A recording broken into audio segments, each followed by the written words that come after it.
Imagina só descobrir que a ideia de justiça divina, por séculos a fio, foi interpretada de uma forma totalmente brutal e aterrorizante. E sabe por quê? Por causa de um erro mínimo, né? Sim, por causa de uma única preposição. Uma palavra mínima ali no meio do texto, que pegou um sistema de responsabilidade estritamente pessoal e, cara, transformou isso numa maldição cósmica que punia até bisnetos que eram totalmente inocentes. Nossa, impressionante. É a institucionalização de uma injustiça hereditária absurda, tudo baseado num desvio de tradução. Exato. E na nossa imersão de hoje a gente vai descobrir justamente como um simples erro de gramática pode alterar a teologia de uma civilização inteira. E é essa a beleza de revisitar fontes históricas com um olhar, digamos, mais minucioso, sabe? O que parece ser só um detalhezinho esquecido numa nota de rodapé, muitas vezes esconde a chave para a gente compreender como o próprio pensamento humano amadureceu ao longo do tempo. Com certeza. E o documento que estamos analisando hoje propõe exatamente isso. É uma dissecação do passado para conseguir entender o presente. E que documento, viu? Nossa missão de hoje é fazer um mergulho profundo nas páginas de um texto super influente. A gente vai focar especificamente no primeiro capítulo de O Evangelho segundo o Espiritismo. As fontes que reunimos aqui são trechos diretos desse clássico. E o que vamos analisar é a forma, muito impressionante mesmo, como esse texto desenhou uma linha do tempo da evolução moral humana. Ele faz isso mapeando 3 marcos gigantescos na nossa história, né? Moisés, Jesus e, finalmente, a chegada do próprio Espiritismo. Isso. E o grande atrativo dessa análise, para quem nos acompanha agora, é entender a mecânica por trás dessa visão. Porque o documento não faz só uma retrospectiva histórica vazia, sabe? Ele não está só listando fatos. De jeito nenhum. Ele reinterpreta escrituras muito antigas sobre uma ótica quase sociológica. Ele propõe uma aliança que muita gente acharia impossível, que é entre a religião e a ciência metodológica. Sim. O que já é um baita choque. E, além de tudo, traz uma perspectiva completamente inédita sobre a engrenagem da justiça divina. Certo, vamos desempacotar isso. Porque a primeira parada nessa linha do tempo já levanta umas questões bem profundas sobre onde termina a revelação teológica em si e onde começa a pura sociologia aplicada à gestão de crises, né? Começando com Moisés. Exatamente. Começamos com Moisés. As fontes mostram que o texto faz uma divisão cirúrgica ali, quase um corte de bisturi nas leis que lhe deixou. É uma separação bem clara. De um lado temos o núcleo duro, a lei de Deus, os famosos 10 mandamentos, que são descritos como algo invariável e atemporal. A moralidade universal. Mas do outro lado, a gente tem um emaranhado gigantesco de leis civis e disciplinares. E o texto argumenta que essa segunda parte era puramente temporária. E essa é uma separação fundamental para a gente entender o contexto da época. Porque o legislador primitivo, no caso o próprio Moisés, ele estava operando num cenário de causa absoluto. Total. A fonte detalha bem essas condições sociológicas do grupo, né? Sim. Tratava-se de um povo que tinha acabado de sair de 400 anos de escravidão no Egito. 400 anos? Pensa na psicologia de uma massa que foi submetida a séculos de servidão, cara. Eles não tinham instituições. Nenhuma. Não tinham um sistema judiciário estruturado e o senso moral coletivo ainda era extremamente rústico, eu diria. Era uma multidão turbulenta, muito indisciplinada, carregando abusos e preconceitos super profundos. O que nos leva à tática de choque. Porque um pedido educado para que houvesse paz e ordem ali no meio do deserto simplesmente não ia funcionar, né? Nem pensar. Então o documento afirma que Moisés precisou usar uma ferramenta muito crua de controle populacional. O temor. O medo. Exato, o medo. O texto diz que, para imprimir um peso real nessas leis civis, para garantir que as pessoas obedecessem às regras básicas de higiene, alimentação, convivência, ele atribuiu a todas essas leis uma origem divina. Ele carimbou tudo com a assinatura de Deus. Se conectarmos isso ao quadro geral, a gente vê uma manobra super pragmática de sobrevivência. A autoridade de um homem, por mais carismático que Moisés fosse, jamais seria suficiente para conter e organizar aquela multidão num ambiente tão hostil. Ele precisava de um peso maior. Sim, ele precisava se apoiar numa força maior. Mas a fonte ressalta um ponto crítico aqui. Não bastava a ideia de um Deus benevolente e amoroso. Não, porque isso não ia botar medo neles. Exato. Para impressionar uma população com um sentimento de justiça tão pouco desenvolvido, tinha que ser a ideia de um Deus implacável, um Deus terrível, pronto para aniquilar quem saísse da linha.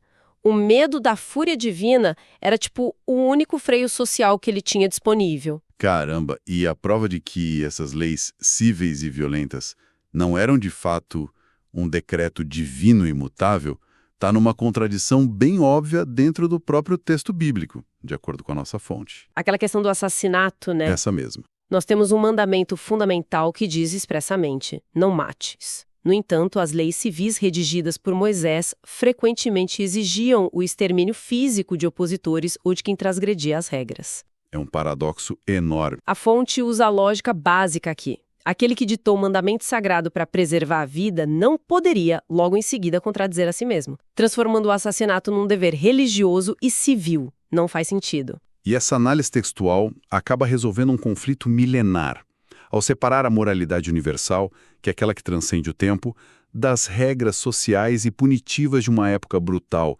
O documento meio que purifica a narrativa. As leis de sobrevivência no deserto cumpriram o papel delas. Elas evitaram o colapso daquele povo.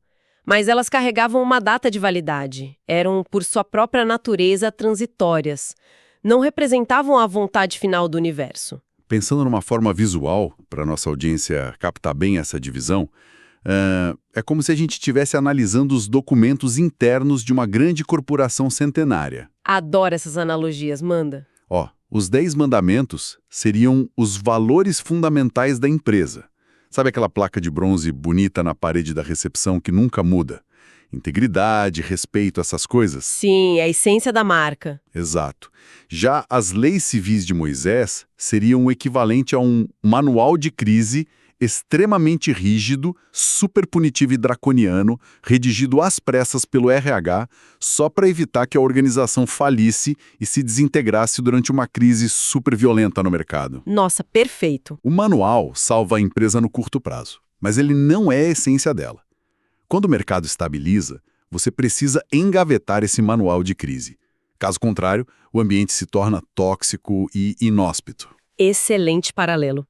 E o problema histórico que o documento aponta é justamente que, por muitos séculos, a humanidade simplesmente se recusou a engavetar esse manual. Continuaram aplicando. Continuaram. Os líderes religiosos posteriores continuaram tratando as regras temporárias de gestão de crise como se fossem os valores fundamentais eternos. Isso gerou um atraso gigantesco na compreensão da verdadeira mensagem. E isso nos leva diretamente para a parte que mais me deixou de queixo caído durante a leitura dessas fontes. A nota de rodapé. Cara, sim. A fonte gasta um tempo enorme numa nota de rodapé logo no início do capítulo, detalhando uma controvérsia sobre o primeiro mandamento.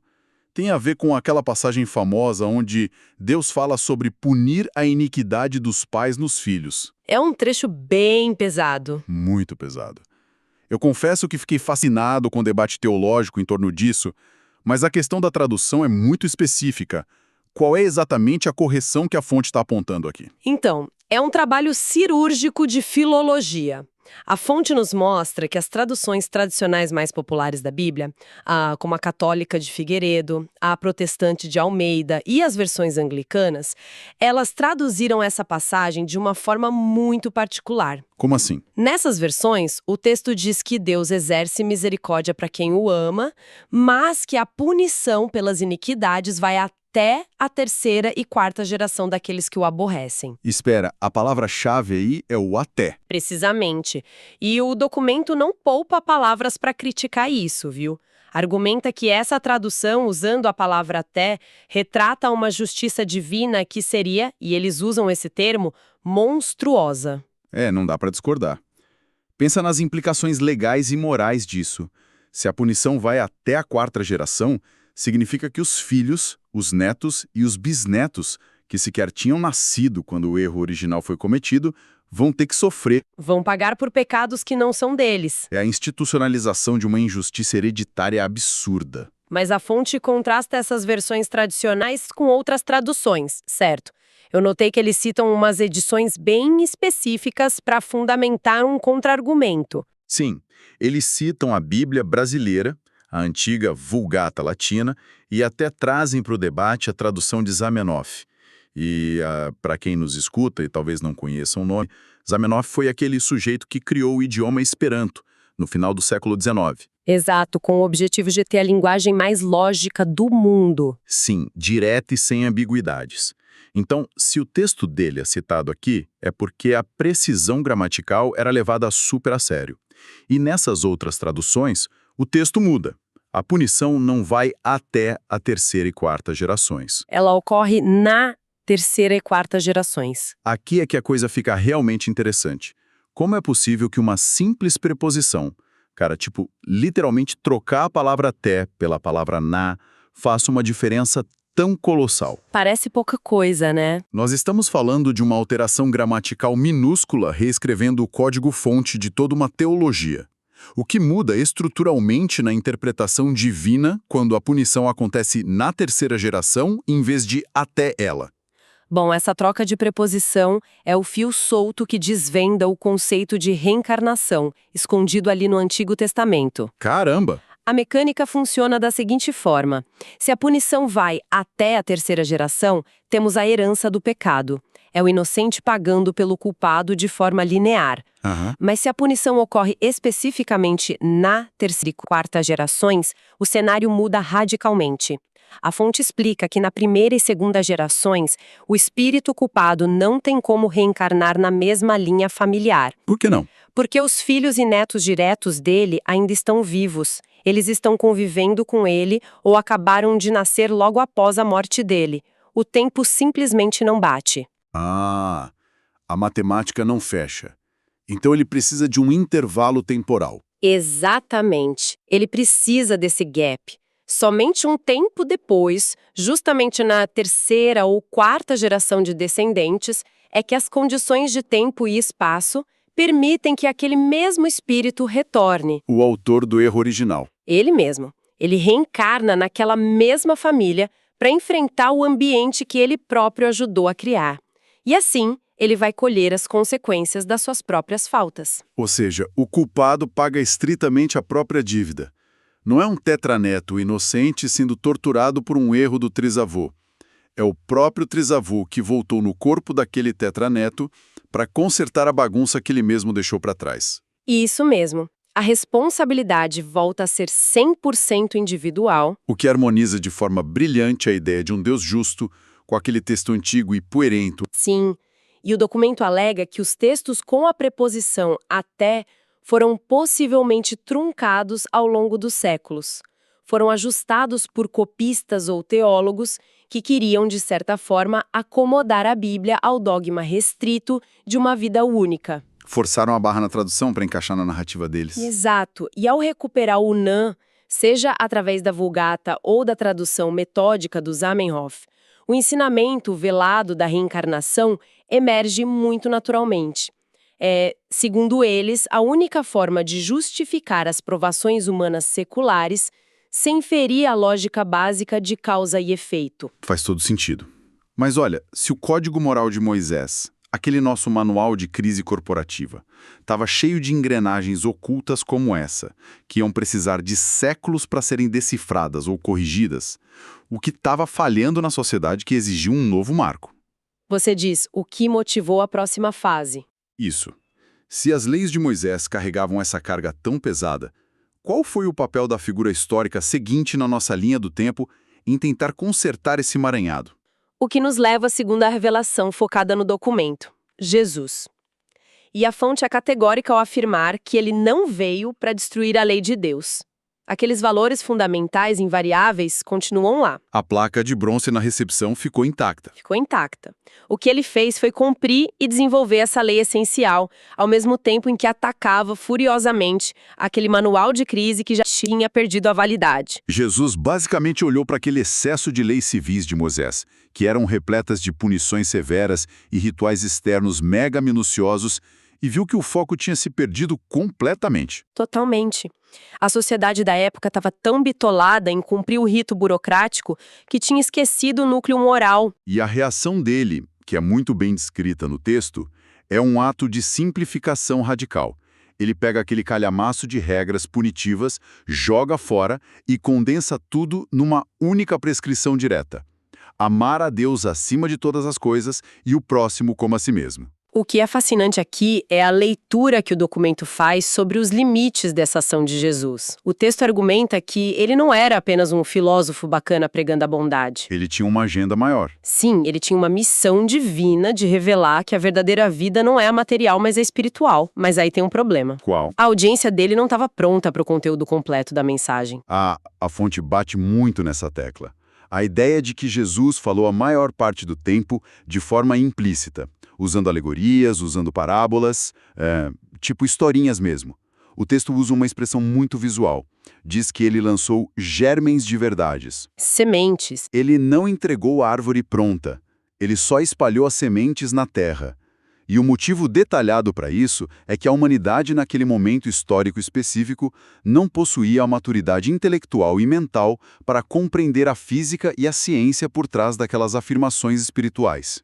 É uma constatação de absoluta limitação cognitiva daquela sociedade. Não iam entender nada. Imagina, se ele explicasse as leis do universo cósmico, as múltiplas dimensões da vida ou a mecânica fluídica dos chamados milagres, a mensagem seria rejeitada na hora como loucura completa, porque as pessoas não tinham referência empírica nenhuma para processar aquela informação. E é neste exato ponto que o texto insere a ciência na engrenagem teológica. Uma jogada de mestre. E essa intersecção pede uma analogia, porque inverte totalmente a nossa expectativa moderna. É como se os ensinamentos de Jesus fossem um software de última geração. O código-fonte era perfeito, feito para otimizar o progresso humano de forma definitiva. A arquitetura ideal. Só que o hardware da época, a capacidade de processamento mental e científico da sociedade, era arcaico. Era tipo um computador dos anos 90. Se ele tentasse rodar o programa completo ali... Ia dar tela azul na hora, o sistema ia travar. Ia travar, tela azul completa. Então ele tomou uma decisão brilhante de engenharia. Ele instalou apenas as funções operacionais básicas, que era o amor ao próximo, só para que a sociedade não colapsasse em violência, e deixou o programa principal hipercompactado em formato de parábolas. Como arquivos zipados, né? Exatamente, arquivos zipados. Era preciso esperar que o hardware avançasse, séculos depois, para poder descompactar aqueles arquivos com segurança. E a fonte diz expressamente que quem constrói esse novo hardware é o avanço científico secular. A própria ciência. O progresso empírico da humanidade, o estudo das forças naturais, da física, da astronomia, tudo isso era infraestrutura necessária. E essa perspectiva simplesmente destrói aquela clássica oposição que a gente costuma ver hoje entre religião e ciência. Verdade. Geralmente se narra a história como se a ciência viesse para matar a fé, né? Para desmentir o místico e o espiritual. O documento postula exatamente o oposto. A compreensão espiritual verdadeira depende da ciência empírica. Sem a ciência avançando para desbravar as leis da matéria e do universo, a mensagem original ficaria para sempre presa no campo do dogma cego ou da lenda incompreendida. Cara, isso é muito profundo. Então, o que tudo isso significa na linha do tempo que estamos traçando? Se a ciência formal, os laboratórios e a filosofia precisavam preparar o terreno durante 18 séculos para destravar essas sementes compactadas, qual seria a chave final? Aquela que une o rigor científico com as verdades espirituais plantadas lá atrás. É quando o texto apresenta o terceiro grande marco, o espiritismo. E o documento faz questão de defini-lo não meramente como um novo culto religioso, mas explicitamente como uma ciência nova. Uma ciência focada na observação de fenômenos naturais que antes eram mal compreendidos. E aqui entra uma quebra de paradigmas que eu considero genial na leitura da fonte. O papel dessa terceira revelação é fornecer as provas tangíveis da existência do mundo espiritual. Mas o maior impacto disso é a demolição do conceito de sobrenatural. O fim do milagre mágico. Exato. A fonte argumenta que o Espiritismo arranca o véu do místico, do fantástico. Ele pega fenômenos que antes geravam um pavor supersticioso ou um deslumbramento cego e os enquadra como leis naturais de causa e efeito. Como se fosse física. Sim. As interações entre o mundo físico e o mundo invisível passam a ser descritas como forças vivas e normais da natureza, assim como a gente estuda a gravidade ou o eletromagnetismo hoje. E ao transformar o misticismo em objeto de estudo das leis naturais, o documento afirma que finalmente se entrega a chave prometida por Jesus lá atrás.